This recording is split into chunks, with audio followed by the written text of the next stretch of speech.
Shape simplification का मतलब क्या होता है? सिंपल वर्ड्स में जब आप किसी कॉम्प्लेक्स ऑब्जेक्ट को देखकर उसके बेसिक स्ट्रक्चर को देखते हो, बेसिक शेप को देखते हो, उस पर फोकस करते हो। आप डिटेल्स को नहीं देखकर उसके स्ट्रक्चर को देखते हो, स्ट्रक्चर पे फोकस करते हो। बिकॉज अगर स्ट्रक्चर गलत हुआ तो डिटेल्स भी कभी ब्यूटीफुल नहीं लगेगी, बिकॉज वो अपने सही प्लेस पर होगी ही नहीं। Observation, learn to see not just look. Drawing में सबसे पहला स्टेप होता है देखना, बिकॉज जब तक आप देखना स्टार्ट नहीं करोगे प्रॉपर वे में तो आप उसको ड्रॉ नहीं कर सकते। दैट मीन्स सिर्फ आँखों से नहीं देखना है, माइंड से देखना है कि जो चीज़ आप देख रहे हो उसके अंदर आपको क्या क्या चीज़ें नोटिस करनी है माइंड से। एंड वो आप तभी कर पाओगे ना जब आपको बेसिक स्ट्रक्चर के बारे में पता हो, बेसिक नॉलेज हो कि कैसे अपने हैंड आई कोऑर्डिनेशन को अच्छा किया जाता है, यानी कि हैंड और आई दोनों को सेम टाइम पर किस तरीके से बैलेंस करना। फॉर एग्जांपल मेरे सामने एक कप रखा हुआ है, सो सबसे पहले मैं उसको देखना स्टार्ट करूँगी, उसके बेसिक शेप को, उसके स्ट्रक्चर को समझूंगी, ना कि उसको डायरेक्टली जस्ट ड्रॉ करूँगी। जैसे कि इसका माउथ एक एलिप्स शेप में है, बॉडी एक सिलेंडर शेप में कन्वर्टेड है, एंड इसका जो हैंडल है वो सी कर्व शेप में डिवाइडेड है। सो अगर आप माइंड से देखते हो तो उसके बेसिक स्ट्रक्चर को डिफाइन करते हो किसी फॉर्म के अंदर कि अगर हम इसको देख रहे हैं तो ये कौन सा शेप बन रहा है, डिवाइड हो रहा है। जब मैंने उस मग को उसके बेसिक शेप्स के अंदर तोड़ के उसके स्ट्रक्चर को जज कर लिया है, तो अब मुझे पता लग गया है कि इसके ओवरऑल प्रोपोर्शंस को कैसे जज करना है, कैसे बैलेंस करना है। And same goes for fruits in still life. एक एप्पल को देखो, वो एक स्फेयर जैसा है थोड़ा, एंड फ्लैटन्ड है थोड़ा बॉटम एंड टॉप पर। बनाना एक कर्व्ड सिलेंडर, यानी कि हर ऑब्जेक्ट को आप किसी भी शेप में, किसी भी फॉर्म में कन्वर्ट करके देख सकते हो। Cylinder, triangle, square, sphere, oval.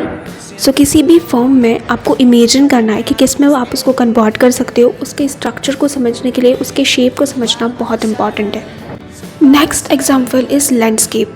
सो अगर आप एक लैंडस्केप को देख रहे हो, same thing happened in landscape also. जैसे कि माउंटेन अगर हम देख रहे हैं तो वो एक ट्राइंगल के शेप में आप इसको कन्वर्ट कर सकते हो।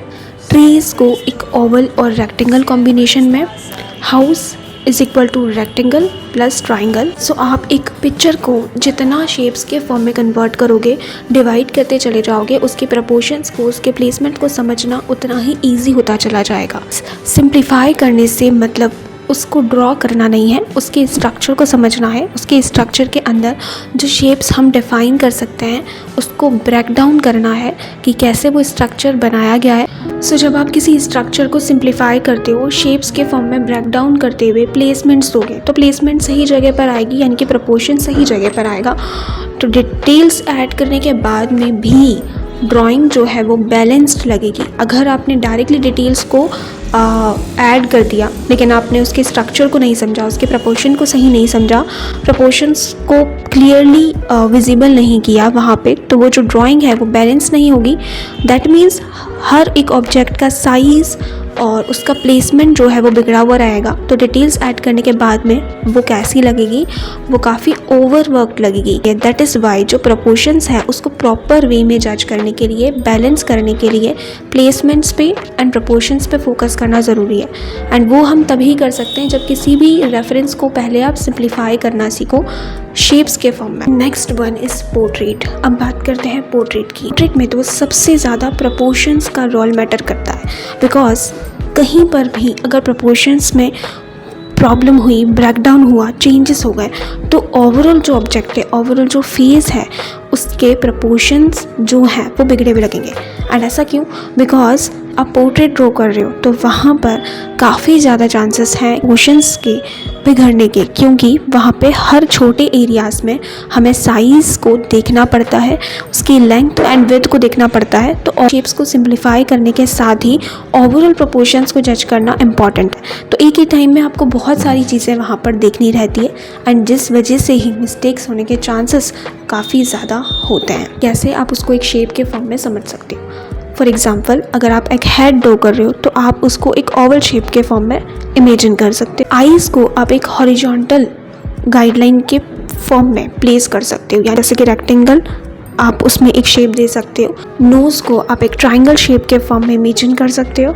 लिप्स के लिए हम थोड़ा सा कर्व्ड ट्रेपेजियम शेप जो होता है उसके बेसिस पर उसके स्ट्रक्चर को डिफाइन कर सकता है। ये सब आपको एक स्केलेटन स्ट्रक्चर देते हैं। सो अगर ये शेप्स जो है वो अपनी जगह पे परफेक्टली आप प्लेस कर देते हो तो ओवरऑल जो स्ट्रक्चर है ऑटोमेटिकली एक्यूरेट लगेगा। चाहे आप उसके जो फीचर्स हैं, उसके जो डिटेल्स हैं अंदर के, उनको आप बाद में रिफाइन करते हो तो भी जो ओवरऑल प्रोपोर्शंस है वो सही जगह पर प्लेस हो गए तो वहाँ पे एक्यूरेसी इंक्रीज होने के चांसेस बढ़ जाते हैं।